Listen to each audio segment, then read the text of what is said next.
What is going on, everybody? Welcome to another episode of Fishing GrubbZ.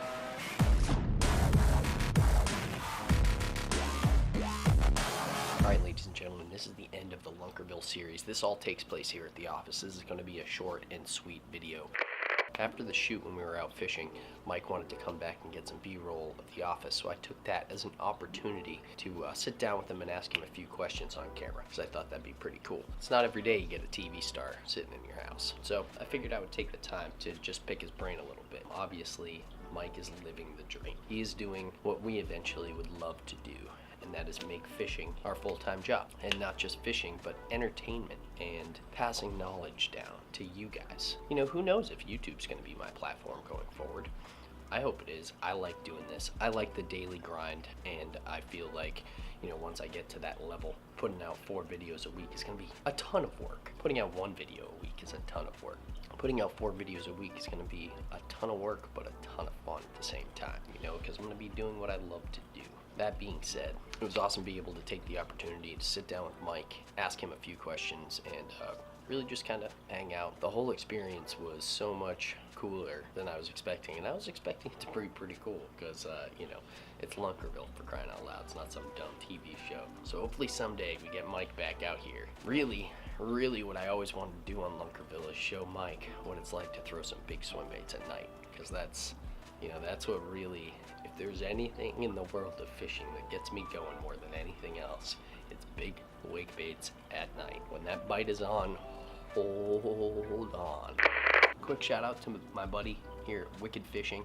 He sent us a couple hats and a really cool shirt that I can't wear because I'm tiny. So before we get into the video, we're gonna do a little giveaway. We have one $25 gift card that we're gonna be giving away to Bass Pro Shops. We have a Wicked Fishing shirt that I'm actually washing because it was in my truck with all my other stuff, and I must have just grabbed it and thrown it with the dirty laundry, even though it's never been worn. Got the Wicked Fishing shirt, large. It's a camo. It's got this logo on it, and it's freaking dope. I would just swim in it. I can't wear it. The arms, I look like an 11-year-old boy trying to wear his dad's clothes. We don't want that. I'm tiny. Just because I love you guys, I haven't even tossed these yet, and I'm really looking forward to throwing them. I've been throwing the Nico baits that I could use for ice fishing, but these are their Hellgramites. If you did not see the video that I did about these Nico baits, these things are freaking fire. They're super soft, extremely flexible, and 100% biodegradable. I'm not gonna get into it, but we're gonna give this away too. We're gonna give away those 3 things to 3 different people. Here are the rules.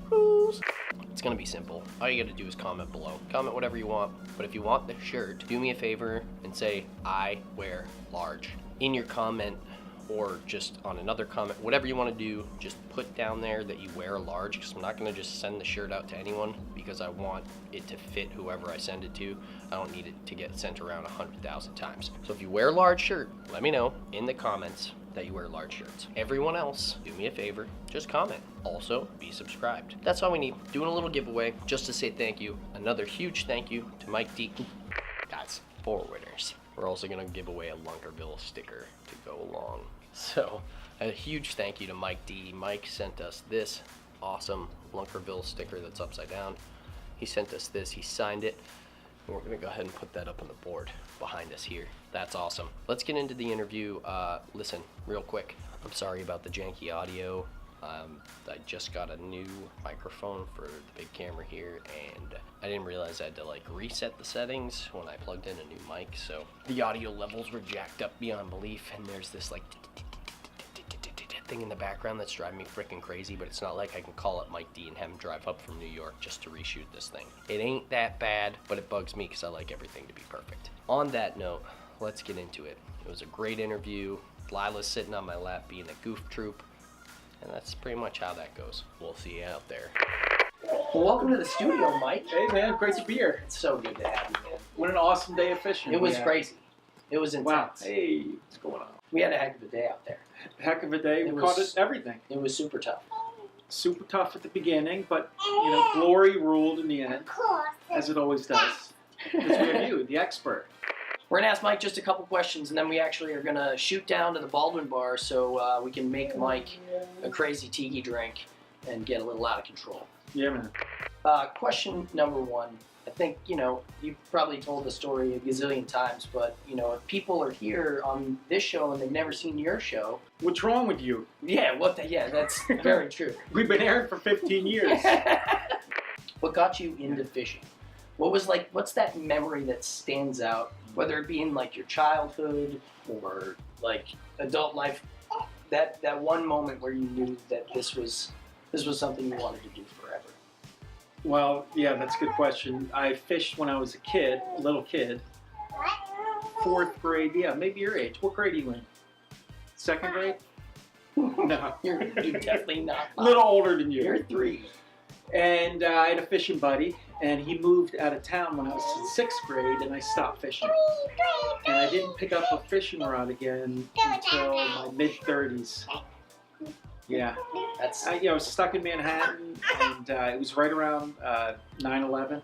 Yep. I was just getting antsy, uncomfortable, wanted to get outdoors. So I picked up a fishing rod, went fishing, caught the bug. A couple years later, had this idea for Lunkerville, a new type of fishing show where I'm the host, but I'm not the expert. Right. And I would just feature everyday people who love to fish, and that's what I'm doing. And I've been doing it for now 15 years. And it took off pretty much immediately, right? It did. Like that first season was just... Well, when I first started, it was going to be like a web thing. There was no Facebook. There was YouTube a little bit, but it was just going to put it on Lunkerville.com. I thought of this name, Lunkerville. And then I showed an episode of the Sportsman Channel. They just started out. It was like in their first year. And they liked it. They said, if you can film 13 episodes, we'll put it on the air. They did. And that was in April 2004. In September of 2004, there was these Sportsman Channel Awards they had in Las Vegas, and we did really well there. We won favorite fishing show, favorite host, favorite freshwater episode. And that kind of launched the show. That's ridiculous. After 9 months, we're like, wow, we're doing something right. People like this new style of fishing show. That must have blown your mind. I was like, okay, so I'm onto something. Maybe I can actually do this. Maybe, it won't be just a hobby. So that's incredible. That's what happened. And that's what now it's full time for me. So, right. Unexpected story. One more question for you. Okay. One more quick question. So today, we were talking about adversity and stuff like that yesterday, and how when stuff like that does happen, it makes for a good show. Now, being somebody on your show, I sure as hell don't want that to happen, right? Of course. And we went to a place that I thought today was going to be absolute fire, and it was a freaking dud. Now, we made a move that actually worked out. Had it not, that would have really been terrible, right? Well, not really terrible, because we still had fun. But it wouldn't have been as glorious as it ended up being. I like to think it's because we didn't quit. Have you ever, does it ever happen where you're out there and it's just it's not gonna happen? And is it the worst thing ever? When you're doing it as a real TV show, because on YouTube it's totally different, but it's a real TV show. Yeah. Does it stink more? Yeah. Well, the thing is that you get the last question, huh? I mean, after you shoot it and edit it, and then show it on TV, that's the final product. So if it doesn't happen, you can always go back another day and edit it together.